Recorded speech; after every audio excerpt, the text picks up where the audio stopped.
Right, so we were discussing the glycolysis, few more points. We have seen that phosphofructokinase 1, right?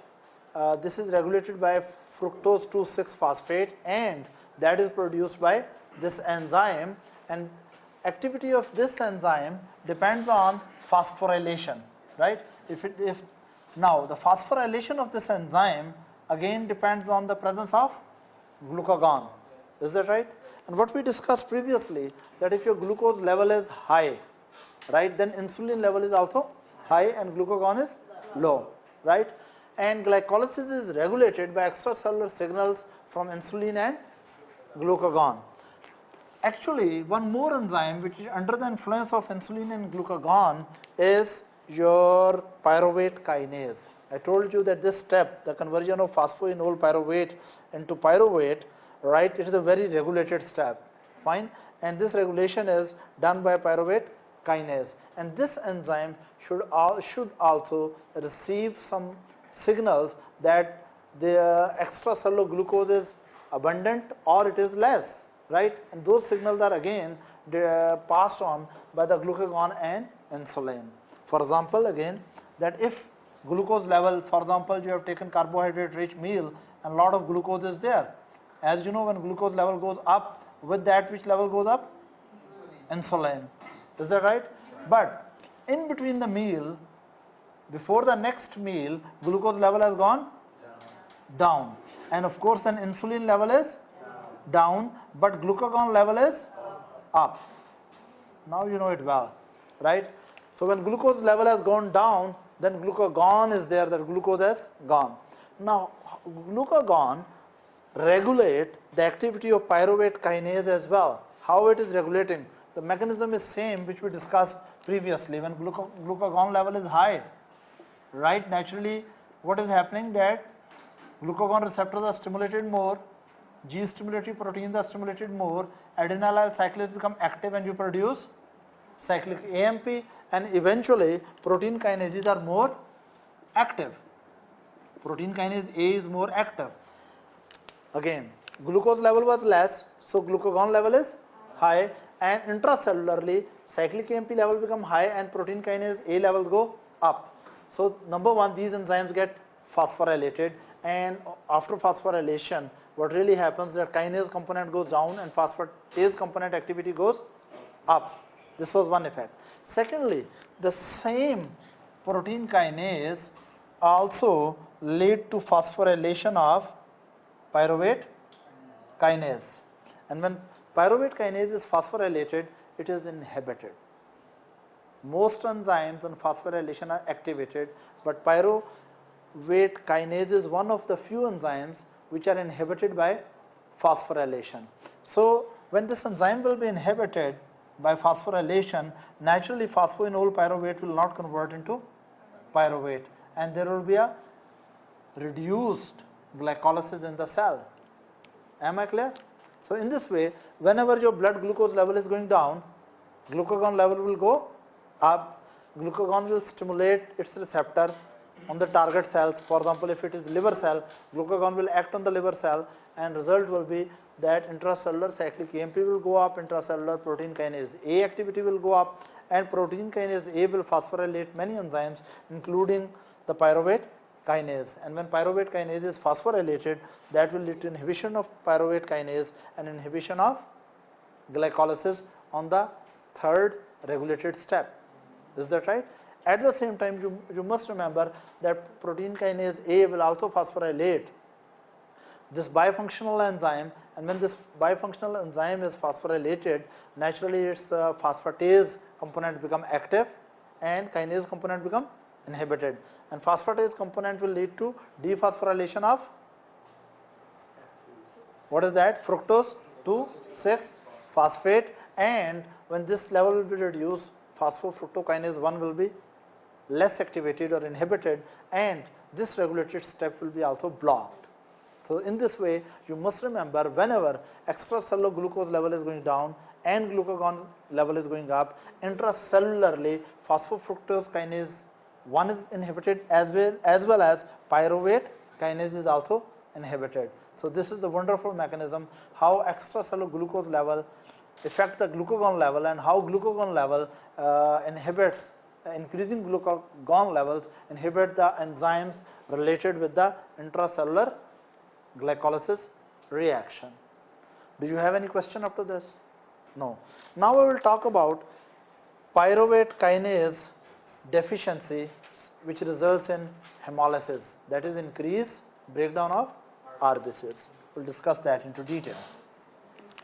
That in some patients there may be pyruvate kinase deficiency, right, and how it affects their survival of RBCs. That is pyruvate kinase deficiency associated hemolytic anemia.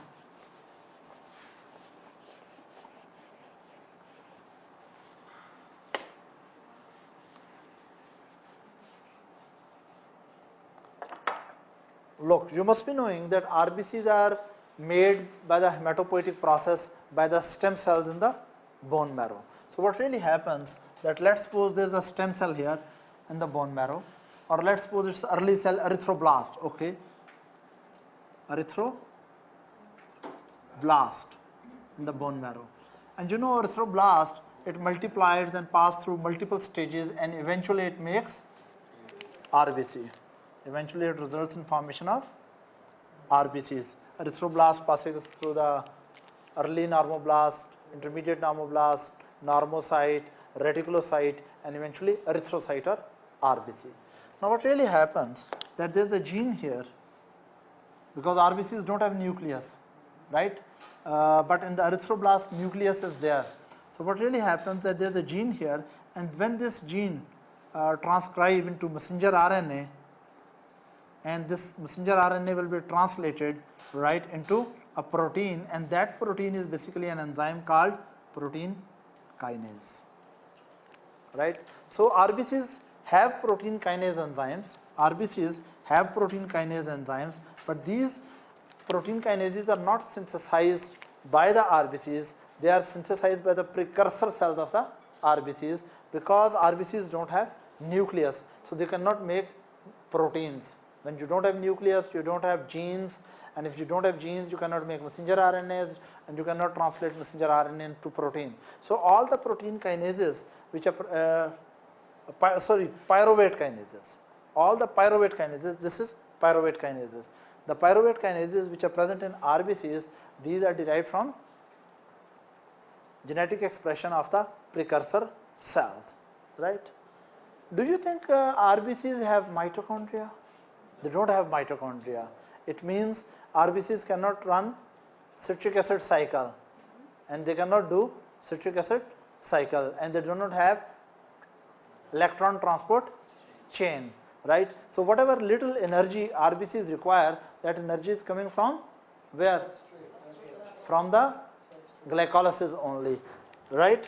And now you understand from where the RBCs receive the enzymes. Let me make it the metabolism, especially in RBCs. Suppose this is an RBC, right? And we'll see how the glycolysis goes through the RBCs, right? Initial steps are same. What happens? Rapidly now you have to tell me glycolysis. Yes, glucose. First of all, there is glucose. Yes, then glucose 6 phosphate. It's a two-way reaction. Then two-way or one-way? One way. That's good. It's one-way reaction. Glucose to glucose. What is the enzyme here? Hurry up. At this point, hexokinase or right? If it is liver cell, then glucokinase. And remember, RBC is not a liver cell, so it must be hexokinase, right? Then glucose 6 phosphate, two-way reaction, convert into fructose 6 phosphate. Then there is a very important one-way, that is conversion of fructose 6 phosphate into fructose 1,6 bis phosphate, right, by phosphofructokinase 1. And here the important enzyme was hexokinase. Here is phosphofructokinase 1. Then you have to tell me rapidly fructose 1,6 bis phosphate divide into 2, right? Yes. What are those? Glycerol, aldehyde, 3 phosphate, and dihydrogenase. acetone phosphate, which also convert into glycerol aldehyde 3 phosphate, right? Glycerol aldehyde 3 phosphate. So from one glucose in the RBCs you get this. Then you have to move this chain forward. Yes, glycerol aldehyde 3 phosphate convert into 1,3 bis phosphoglycerate. I'm just trying to give a revision to you. 1,3 bis phosphoglycerate, and then it will break down into 3 phosphoglycerate, and these will break down into, yes please, 2 phosphoglycerate, and they will go into phosphoenol pyruvate, and then they will break down into pyruvate. And just a minute before we go to lactate, pyruvate. Now, energy balance. There was one ATP invested here, and there was one ATP invested here. Is that right? There was two investment phase, and recovery phase was, yes, you will tell me where you get the first NADH. Yeah, from this point you get, you supply the NAD and you get NADH plus proton. Is that right? And here also you supply and get NADH. Is that right? Then in this step what you are getting out? ATP, and here also ATP, right? Then another step when you get ATP here and here, 3 phosphoglycerate into 2 phosphoglycerate. No, you just change the position. Then, yeah, from here you get one more ATP. Am I clear? Now we'll see special thing, how anaerobic glycolysis occur.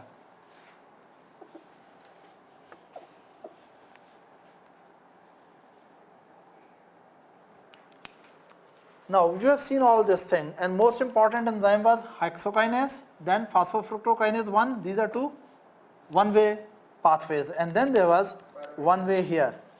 And what was the enzyme here? Pyruvate kinase. The enzyme here is pyruvate kinase.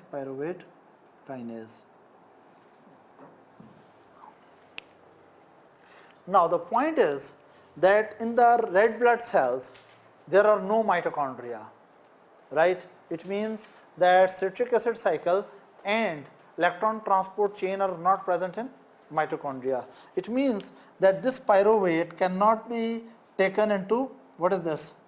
Citric acid cycle. Can it be taken? No. So these are not there because there are no mitochondria. So what we have to do, that in the red blood cell, pyruvate will run in a glucose breakdown will go up to pyruvate, and during this we have consumed this NADH. What we have done? This NAD has been consumed and it is converted in NADH. The problem is this, that within the red blood cell or even other cells, there is a limited supply of NAD. There is a limited supply of NAD. Let's suppose that all the NAD is converted into NADH. Is that right? Then there's no NAD available anymore. If there's no NAD available anymore, can we run further glycolysis? No, this is a real serious problem. In most of the cells, how we maintain the supply of NAD, because this point is very important.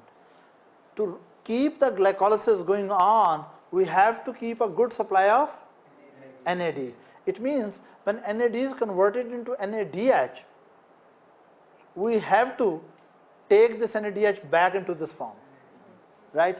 Now NADH in other cells other than the RBC,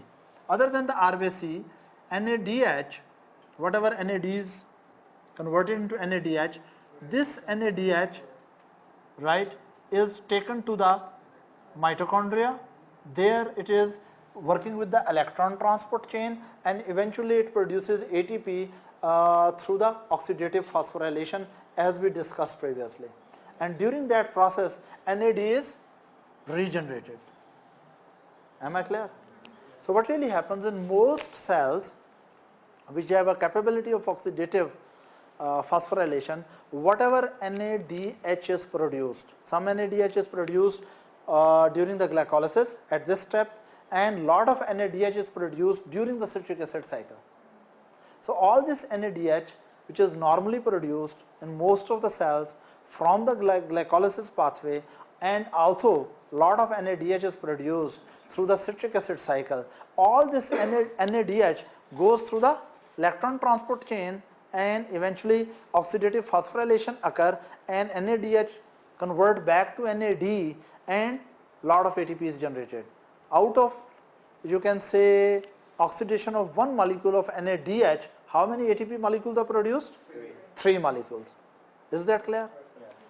But there is a problem in RBC. RBC does not have mitochondria. So RBC does not, through the mitochondria, RBCs cannot convert NADH back to NAD. Now RBCs are stuck. What to do now? Actually, then their business changes. They convert pyruvate into lactate by an enzyme called lactate dehydrogenase. Lactate dehydrogenase. Now this lactate dehydrogenase enzyme is a two-way enzyme. It is a two-way enzyme, right? And how this enzyme works, that if pyruvate is too much, when pyruvate accumulate, when other options are depleted, if pyruvate is too much, it will convert the pyruvate into lactate. But during this process, look at the beauty of the system. This NADH, during this process, is converted back into NAD. That is how RBCs are running their business, energy business. That in the red blood cells, when glycerol aldehyde 3-phosphate is oxidized, NAD is consumed in production of NADH, and this NADH, right, is again oxidized. NADH is oxidized when pyruvate dehydrogenase in converting pyruvate into lactate, and this NADH is oxidized, and we get back our NAD supply. So it means that oxidative phosphorylation is not occurring in RBCs.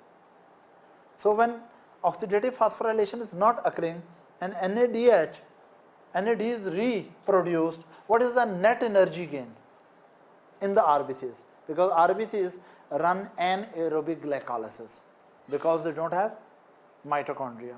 They don't have electron transport chain. Now we have to see that in the red blood cells, when glycolysis is going on, right, in an anaerobic fashion, what really happens? Look, 2 ATPs are consumed here and 2 ATPs are produced here. So this is balanced. The net ATP production is these 2 ATPs. But whatever NADH was produced here, it is consumed in this pathway. So it means in red blood cells, when anaerobic glycolysis is going on, there is no net production of NADH. There is no net production of NADH. Only 2 ATPs are consumed and 4 ATPs are produced. So net gain is only 2 ATPs. But those 2 ATPs are enough to run the energy business of the RBCs. RBCs are not metabolically very active. One of the very important function of ATP in the RBCs is that RBCs have certain pumps here.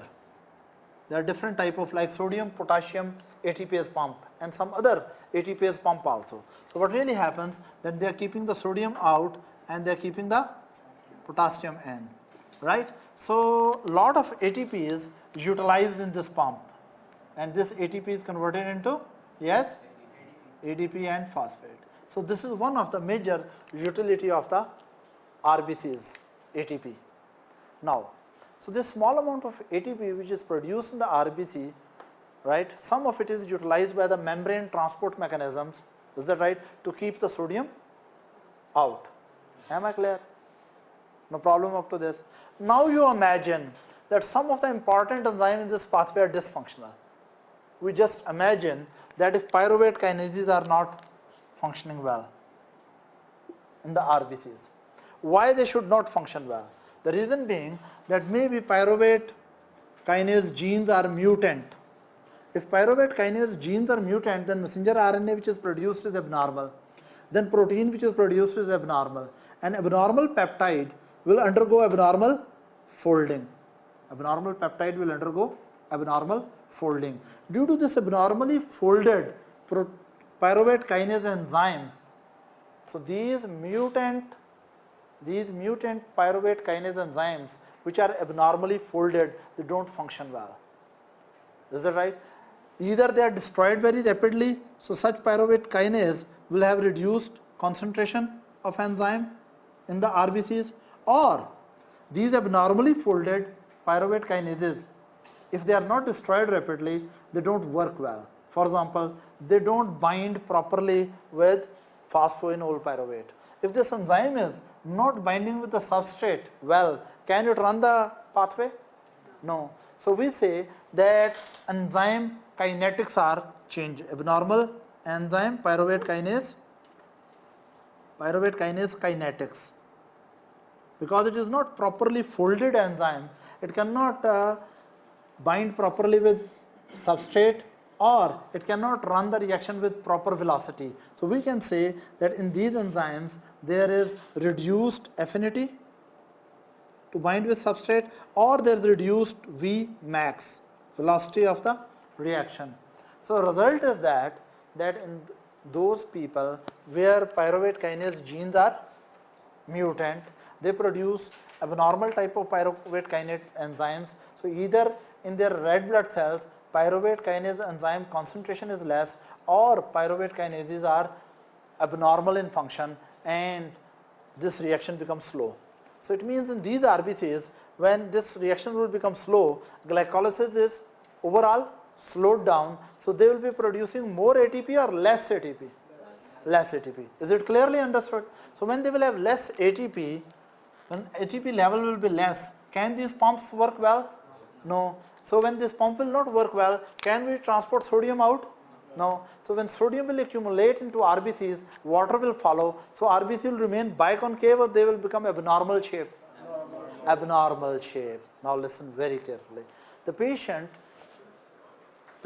in which RBCs, glycolysis related enzymes are deficient or dysfunctional, especially when pyruvate kinase are dysfunctional, RBCs cannot generate enough ATP to maintain the function of their membrane ATPases. So when their membrane transporters don't work well and they cannot throw the sodium out, sodium is retained in the RBCs and water follows. So RBCs lose their biconcave shape into spherical shape.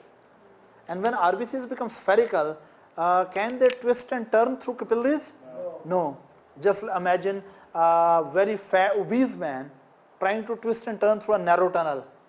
So what really happens, the real test of RBCs integrity is by a special group of capillaries in spleen. In the spleen, there are some capillaries which are very, very narrow. For example, this is your spleen. When you will study the histology of spleen, you will come to know there are some special very narrow capillaries in the. Now these are very, very narrow capillaries. When RBCs have this shape, biconcave shape, RBCs are flexible and they can bend on themselves. Smart man can bend on himself. Do you think very obese man can bend on himself? No. So what really happens, the normal, healthy, smart, biconcave RBCs are very flexible. They bend on their own structure, and they can pass through very narrow capillaries. They can squeeze through narrow capillaries.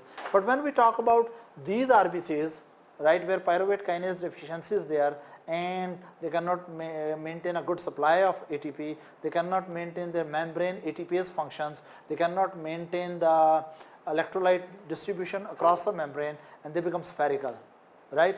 These spherical RBCs, when they pass through these narrow capillaries, they get stuck there. And these very, you can say, spherical RBCs, when they get stuck into cord or Billroth, some macrophages are near, they come and eat up that RBCs. So these RBCs will die prematurely.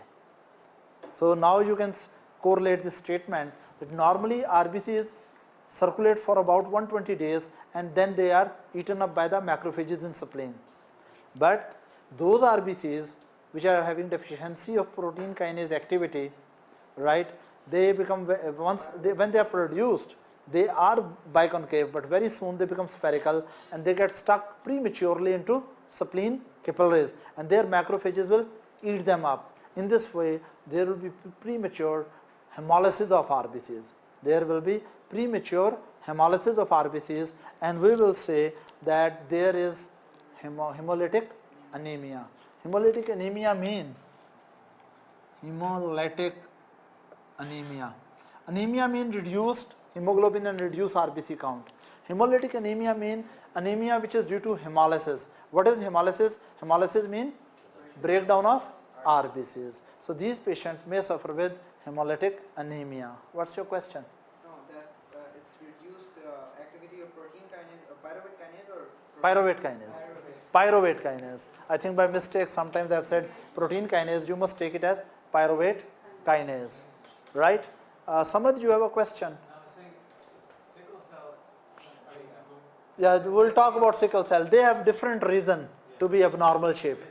Look, the rule is this: any RBC which is abnormal shape will get stuck into spleen and get. So the end result is the same. So there are many reasons why RBCs become abnormal shape and hemolysis occur. Is that right? One of the reasons is pyruvate kinase. Actually, enzyme-related hemolysis of RBC has two important causes. One is glucose 6-phosphate dehydrogenase deficiency and other is pyruvate kinase deficiency. The most important cause of enzyme-related hemolysis is glucose 6-phosphate dehydrogenase deficiency. That I will discuss later. The second most common cause of enzyme deficiency related hemolysis is deficiency of pyruvate kinase. Am I clear? Is there any question here? No. Yes. Another thing that we have discussed, that whenever there is anaerobic glycolysis, right, ATP production is very less. Now let's discuss into detail that under what circumstances anaerobic glycolysis occurs. Right? Glycolysis is basically of two types. There is aerobic glycolysis and there is anaerobic glycolysis. Now, aerobic glycolysis occurs under which circumstances? For aerobic glycolysis, you have to have mitochondria and you should have a good supply of oxygen. Is that right? Am I clear? So when cells have mitochondria and they have a good supply of oxygen, then whatever NADH is produced here, right, it will go to mitochondria and produce energy. Right? Every NADH will produce at least 3 molecules of ATP. And you know, in glycolysis, in aerobic glycolysis, what will be ATP production? ATP production in aerobic glycolysis. We have seen investment was 2 ATPs and recovery was how many ATPs? We got 4 ATP. So as far as ATP is concerned, during aerobic glycolysis, how many ATPs are there? 2 ATPs net gain. But the very special point was how many NADH we were getting? Yes, please. NADH 2. And if these NADH pass through the electron transport chain and oxidative phosphorylation, then how many ATPs? 6 ATPs. So in oxidative, when aerobic glycolysis is occurring and NADH can be produced and eventually pass through electron transport chain, the total gain of ATP is 8 ATP. Right? Am I clear? Now we come to anaerobic glycolysis. Number one, anaerobic glycolysis occurs when? Number one, it occurs in those tissues in which mitochondria are not present or they are very little. Classically, these are RBCs and some other white cells, the leukocytes. Then in the renal medulla, outer part of the kidney is cortex. In renal medulla, also there are very few mitochondria, right? And then your testes, right? And then there is any tissue which is having severe deficiency of oxygen. And of course, you should not forget your lens. In the eyes there is a lens.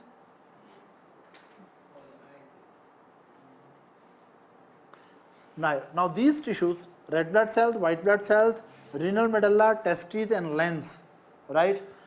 They run anaerobic glycolysis normally.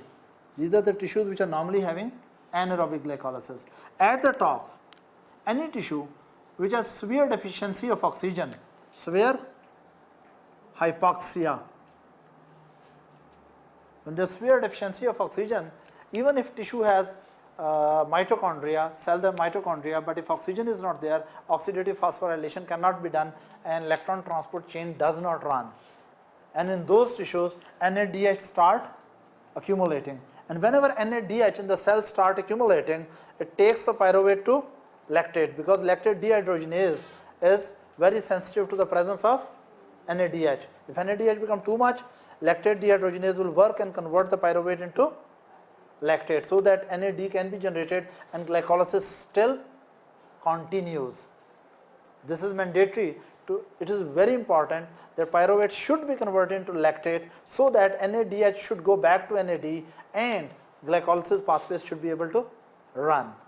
Now, in all these tissues, RBCs, white blood cells, renal medulla, testes and lens, right, accumulated NADH convert the pyruvate into lactate. Plus, when you are severely exercising, when you have very strong and strenuous exercise, oxygen supply may not match with the demand of oxygen by the mitochondria and electron transport chain and oxidative phosphorylation processes. Again, listen.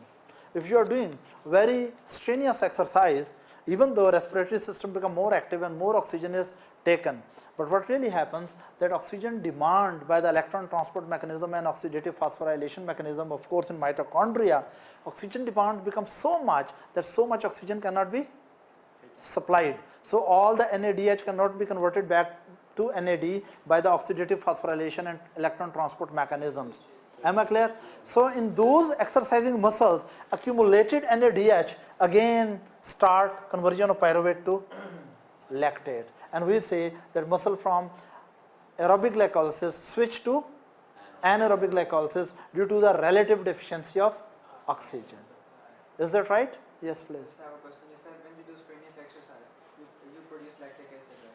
Yeah. But when there is ischemia to the heart, then why glycolysis does not occur in heart? I'm going to tell you.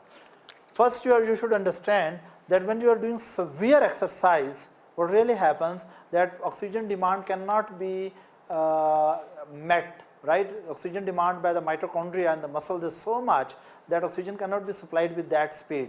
So then NADH accumulate in the muscle cells, and then that NADH activate the lactate dehydrogenases, and pyruvate start converting into lactate, and lactic acid accumulates into muscles, and this is the accumulated lactic acid which is responsible for muscle cramps after severe exercise, because this lactate produces some degree of acidosis. Am I clear? Yes. No problem up to this. Now, but actually later on after the exercise, we need some extra oxygen so that oxygen debt can be cleared, because during the exercise, right, you needed more oxygen, right, and you could not, due to relative deficiency of oxygen, you converted a lot of pyruvate into lactate so that glycolysis should continue. Am I clear? Is that right? Now this deficiency of oxygen during severe exercise, right, is met by extra oxygen input in the body by respiratory system after the exercise. We keep on hyperventilating for some time after the exercise. So what you are doing, that you are meeting with the oxygen debt. Am I clear? This is one thing. Secondly, let's see now energy production during anaerobic glycolysis. We have discussed energy production during aerobic glycolysis, that is 8 ATP molecules. Is that right? But if there is anaerobic glycolysis, then everything is same except whatever NADH is produced, that is going back to NAD. So in anaerobic glycolysis, we are not having any net production of NADH. But during anaerobic glycolysis, we are getting 2 ATPs as investment and we are getting 4 ATPs out. So net ATP production is only 2, right? So in severe hypoxia or in anaerobic glycolysis, right, in these tissues, what really happens that ATP invested is 2 ATPs, 2. ATP invested is 2 and ATP generated are 4 and NADH, net NADH produced in anaerobic glycolysis is 0, because here you produce NADH but here you again convert it back, so that is 0. So what is the net ATP production is 2, so net ATP production is 2 ATPs. So now we can see that in aerobic glycolysis we get net 2 ATP. In anaerobic glycolysis we also get net 2 ATP. But in aerobic glycolysis there is also production of 2 NADH which will help to produce 6 ATPs. So aerobic glycolysis has total energy production of 8 equivalent to 8 ATP and anaerobic glycolysis has energy production of only 2 ATP. So it means that when glycolysis is going through anaerobic environment, right, ATP production is less. Yes, what's your question? The question is, do you consider the 8 ATP that is produced glycolysis or is it 2? Because 6 would be from the actual electron transport. Yeah, but we should say that during aerobic glycolysis will only occur when mitochondria are available and oxygen is available. Okay. Because if those things are not available, then we say that glycolysis will very soon convert into anaerobic way. For example, let me tell you, let's suppose my muscle is right now doing aerobic glycolysis. Okay. Is that right? Right now what it is doing, that whatever glycolysis it is doing, right, it is producing 2 ATPs plus it is producing 2 NADH. Yeah. Those NADH, if I say there is aerobic glycolysis, it means mitochondria are there, it means oxygen is there, it means electron transport chain is working, it means oxidative phosphorylation is there. So whenever I use the word aerobic glycolysis, it means even though glycolysis is up to this, but products of glycolysis will be passing through electron transport chain and producing ATP. So whenever mitochondria are working and enough oxygen is there, right, we say that NADH produced during the glycolysis is not used to convert pyruvate into lactate. That NADH not used for this reaction in aerobic glycolysis. This NADH is used by electron transport chain to produce more ATP. That is why the right statement should be that aerobic glycolysis produces 2 ATP and 2 NADH, which will eventually produce 6 more ATPs. Am I clear? But let's suppose oxygen supply suddenly become less to my muscles. If oxygen supply become less to my muscle, just a minute. There is no oxygen. Okay, we'll make a simple example. These are few cells. These are 4 cells and this was blood supply coming to them. Right? When until blood is coming and oxygen is coming, they are running which type of glycolysis? Aerobic glycolysis. Now let's suppose I close this vessel. By thrombus this vessel is closed or it is compressed. When this vessel will block, oxygen supply stop. If oxygen supply stop, then naturally there is no oxygen for oxidative phosphorylation. Oxidative phosphorylation will stop. Mitochondria will not work. Whatever NADH is produced here, it will go to mitochondria, but it will not be regenerated into NADH. So in the cell, NADH concentration goes up. When NADH concentration goes up, automatically this enzyme is activated and pyruvate start converting into lactate, so that NADH will be going back to NAD, so that some glycolysis should run. So what really happens in the severe oxygen deficiency, when mitochondria shut down, right, automatically pyruvate start converting into lactate. So under severe hypoxia, these cells which were previously doing aerobic glycolysis now switch to anaerobic glycolysis, and from pyruvate they stop producing acetyl-CoA, rather from pyruvate they start producing lactate, and this lactate from these cells will come into blood, and because lactate is lactic acid, so we say patient is developing lactic acidosis. What we say? Patient has developed lactate acidosis or lactic acidosis. Am I clear? That is why. But in this case, energy production will be less because NADH is no net production of NADH. So glycolysis is producing only 2 ATPs. But in severe hypoxia, even 2 ATPs are enough to survive for a while until vessel may reopen. Is that right? So our cells, most of the cells which are doing aerobic glycolysis in severe hypoxia, they switch to anaerobic glycolysis. Is that right? So that at least glycolysis pathway should continue. Because if you give a toxin, imagine, if you give a toxin which destroys this enzyme and you don't give oxygen, NADH will be produced and there will be no NAD in the end and whole glycolysis will shut down. You are understanding? So this is a backup mechanism. Now, listen. Why these cells are having, for example, lens is having or RBC is having normally anaerobic glycolysis? Because their ATP requirements are very less. Is that right? Any question up to this? Now here there is one more concept, that whenever in your body severe hypoxia occurs, right? Whenever there is more severe hypoxia to your body or oxygen supply to the general tissue become very less. For example, if you develop myocardial infarction, if you develop big myocardial infarction and heart is not pumping, if heart is not pumping, what will happen? Coronary blood flow become very less and blood flow to the all body become very less, and eventually when cardiac output dramatically drop, again I have developed myocardial infarction. I will make the circulation here. Let's make the heart and circulation here. Suppose this is your left heart taking the oxygen to the all tissues of the body, and then blood is coming back to the right heart, and from the right heart blood is pumped to the lungs, and from the lungs it gets oxygenated and go to the left heart.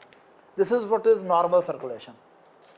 Normally it is the duty of the heart, left heart, to pump the blood to the general circulation, systemic circulation, and then right heart should pump the blood to pulmonary circulation. Here carbon dioxide is lost and oxygenation of the blood occur, and oxygenated blood again goes to the body. Now you imagine, under what circumstances body may develop generalized deficiency of oxygen. The classical situation is shock, circulatory shock. In circulatory shock, there is extremely low supply of oxygen to the all body, and all muscles develop so much deficiency of oxygen that aerobic glycolysis shut down, and anaerobic glycolysis is everywhere. A lot of lactic acid is produced and person develop lactic acidosis. You are understanding? Lactate level in the blood will go up. What could be the reason of such shock? One reason may be heart is unable to pump, like very severe myocardial infarction. If there is a very large myocardial infarction, big part of heart cannot pump, cardiac output drop, so circulation cannot be maintained, and these cells which are in the periphery, they will use all the oxygen, but because more blood is not coming and blood is not circulating and not getting oxygenated and again circulating, so eventually oxygen will deplete in the blood, right? And cell will switch from aerobic glycolysis to anaerobic. This is one condition. Second, if someone develop a big thrombus here, we call it pulmonary embolism. For example, some big embolus come and block here. If big clot is blocked here, do you think blood can get oxygenated and circulate? No. And again, shock and generalized hypoxia. So even myocardial infarction occur or pulmonary embolism occur, there is severe reduction in supply of oxygen to the tissues. Or someone develop hemorrhage here and he is developing heavy bleeding. A lot of blood is lost. Blood is not going back in enough amount to get oxygenated and bring more blood. So again, generalized deficiency of oxygen. So what really happens in circulatory shock, when your circulatory system collapses, right, there's generalized deficiency of oxygen to the most tissues in the body, right? That will produce severe, you can say, generalized shift of metabolism from aerobic glycolysis to anaerobic glycolysis, and a lot of lactic acid will come into blood and lactic acidosis will be produced. Am I clear? Any question up to this? Yes. Sean, you had any question? You got your answered? Anyone else? One question back to the muscles. Why do they say that like drinking electrolytes like Gatorade helps in the muscles? Like for example, like if you're dehydrated or you get Do you know that is a different thing. That when in severe exercise, if you have done a lot of sweating, your blood volume become less and fluid, right? And then of course when blood volume is less, circulation is less, right? Now if you take electrolytes and fluids, circulation become better. So oxygen supply to the muscles which are loaded with lactate will be better. Is that right? Yes, please. Would you consider in anaerobic, could that be called also sublevel phosphorylation that is generating the ATP? Yeah, the small amount of ATP which is produced here and here, that is of course substrate level phosphorylation. Is that right? Any more question? Yes. Is there any tissue in the body that cannot switch to anaerobic glycolysis? That cannot? No, every tissue has this enzyme is present in every tissue. Right. One last question. Is there any type of disease process or genetic process where lactate dehydrogenase is like dysfunctional or anything like that? Yeah, we'll talk about that later. Oh, okay. Right? Now another concept, that let's suppose that you are doing very severe exercise or maybe a big dog is after you. Actually, it depends on the dog size, your level of exercise. If there's a small dog, maybe you get angry and you run after the dog. But if really there's a big dog, then you will show all your display of, right? So what really happens that your muscles, under those circumstances, let me make it like this.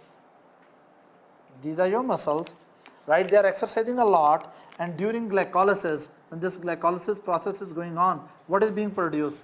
A lot of lactate is being produced. You understand it? Because pyruvate is converting into lactate. This lactate will come to the blood.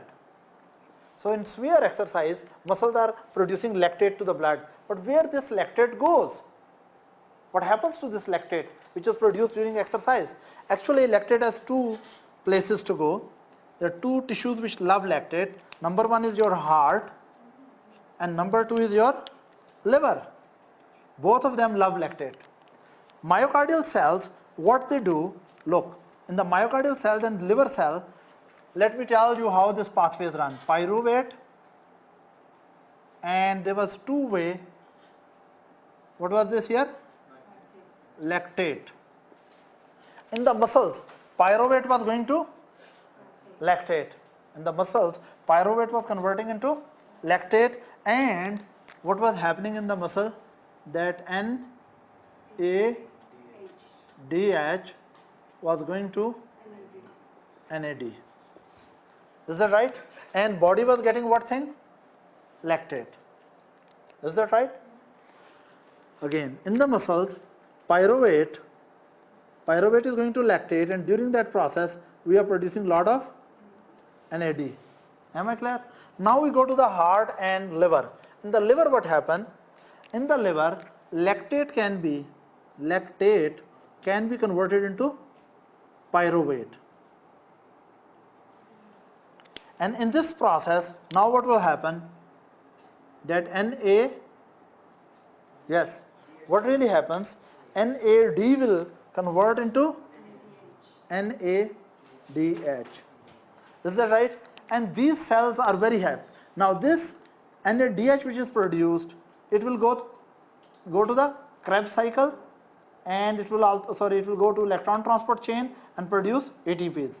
And this pyruvate which is produced, this pyruvate can be used to go to the, what is this? Krebs cycle. Pyruvate can be used into Krebs cycle, right? Or this pyruvate can be used in gluconeogenesis. Should I make a clear diagram or you are understanding it? It's clear? All talk? Yes. Right. So what I'm talking about, I'm doing a lot of exercise. All lactate which is coming from the muscle should not stay in my body forever. Some of this lactate is taken up by the liver cells, and liver cells convert lactate into pyruvate.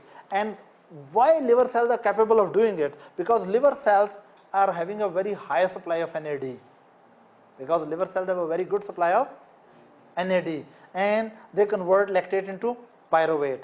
And this pyruvate which is produced in the liver, either it will be used into Krebs cycle to produce energy, or this pyruvate will be used in gluconeogenesis in production of new glucose.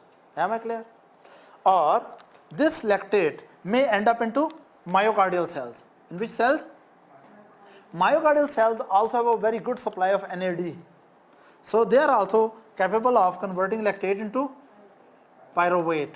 And during this, of course, NAD will go to NADH, and this pyruvate will be, yes, passed to which cycle? Acetyl-CoA and eventually into Krebs cycle. So what is really happening? Listen carefully. You are doing a lot of exercise and producing lactate into blood. And this lactate can be utilized by myocardial cell by converting the lactate into pyruvate and then running that pyruvate into acetyl-CoA and Krebs cycle and getting more energy. Or this lactate can go to the liver and there it convert into pyruvate and then into acetyl-CoA and then Krebs cycle producing energy. Or if liver does not need so much energy, it will take that pyruvate into gluconeogenesis pathway.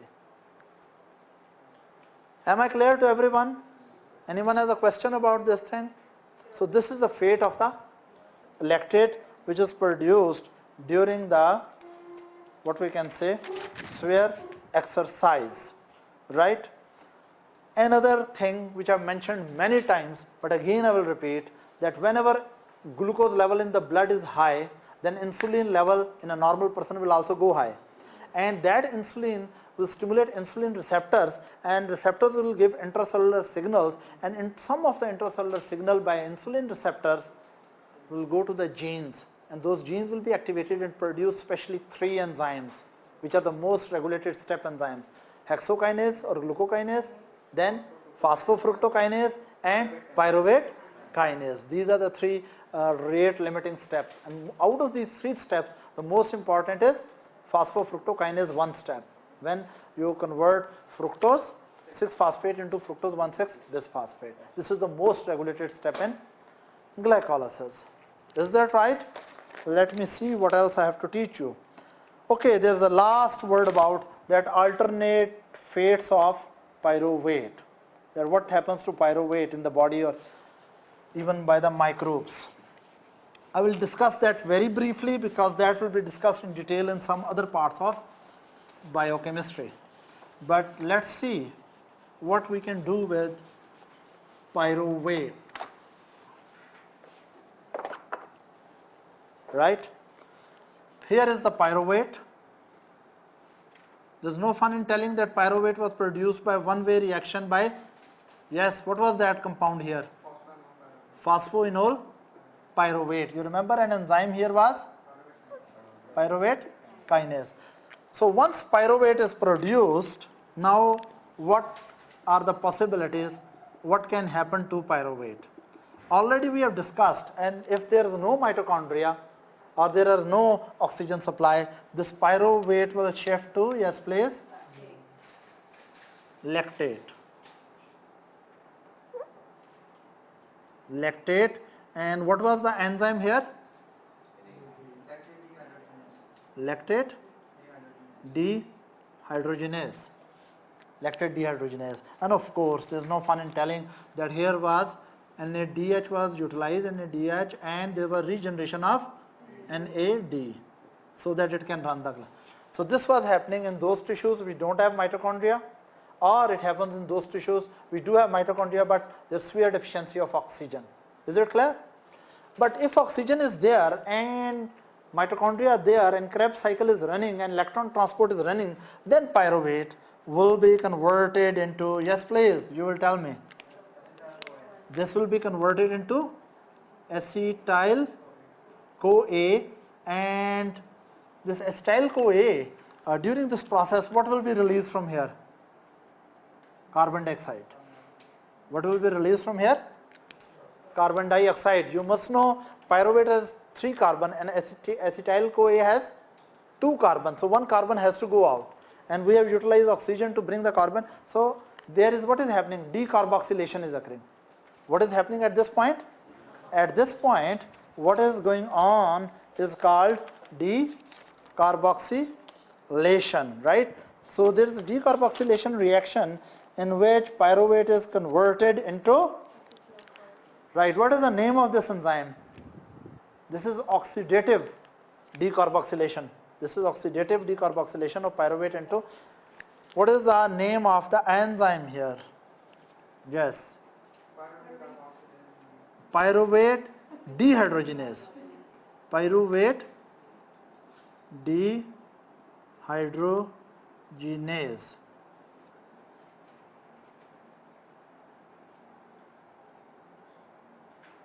Right? Pyruvate dehydrogenase, we take the pyruvate to acetyl-CoA, and then remaining story, you know, that Krebs cycle will be running if circumstance. And there is another thing here.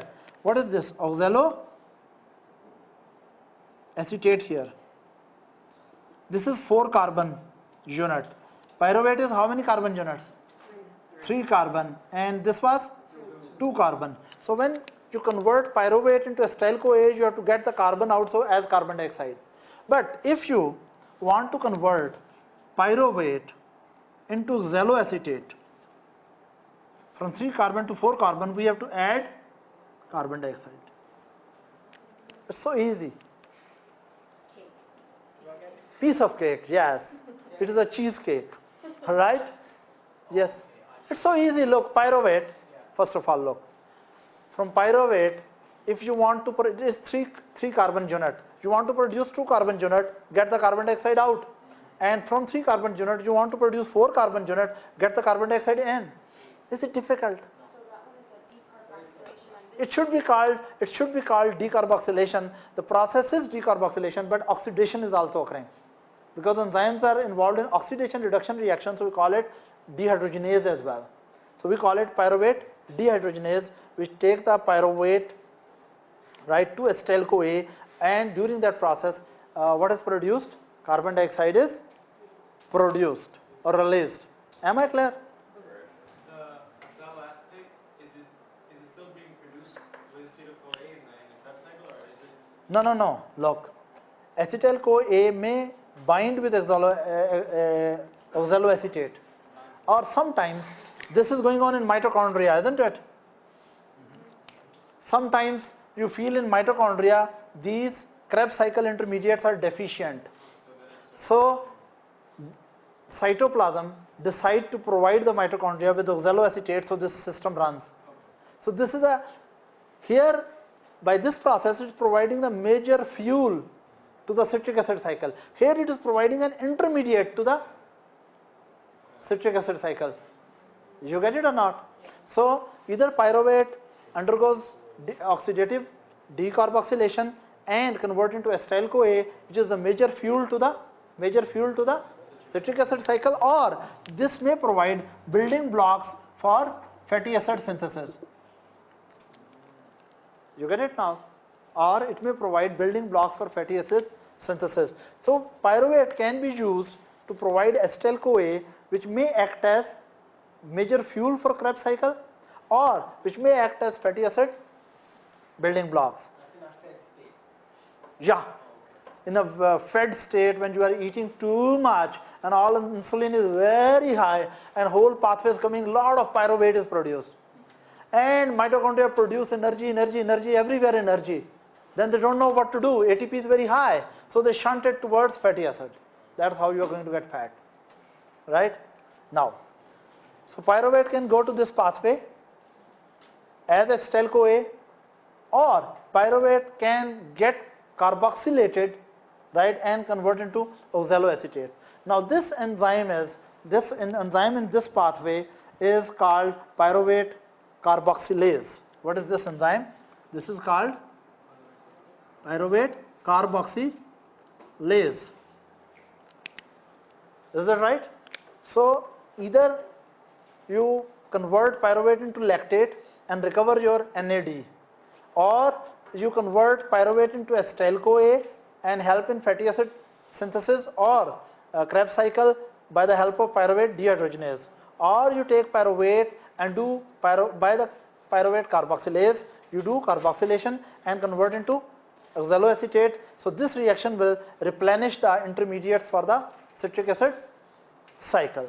Then there is something which only microbe do, but your cells don't do that function. And what is that function?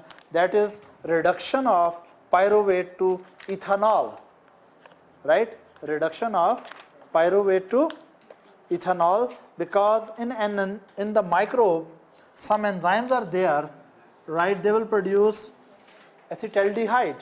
They will produce acetaldehyde, and this acetaldehyde can be converted into ethanol. But this is only in microbes, especially yeast. The yeast, not in our cells, thank God. Otherwise, you will be very rich in ethanol, and I think your budget will go down. All right? So, now if someone asked you, what is the fate of pyruvate? Number one, if there is anaerobic glycolysis, pyruvate is going to be lactate. If aerobic glycolysis, pyruvate is going to be acetyl-CoA. If fatty acid synthesis required, pyruvate is going to be fatty acid. If you want to replenish the citric acid cycle intermediate or gluconeogenesis, because oxaloacetate can go back to PEP, and then its pathways goes up gluconeogenesis, right? Then you have to carboxylate the pyruvate. How many enzymes involved? Pyruvate dehydrogenase take the pyruvate to acetyl-CoA.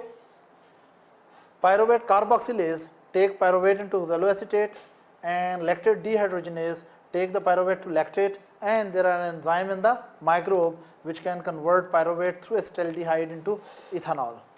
And that's all about glycolysis.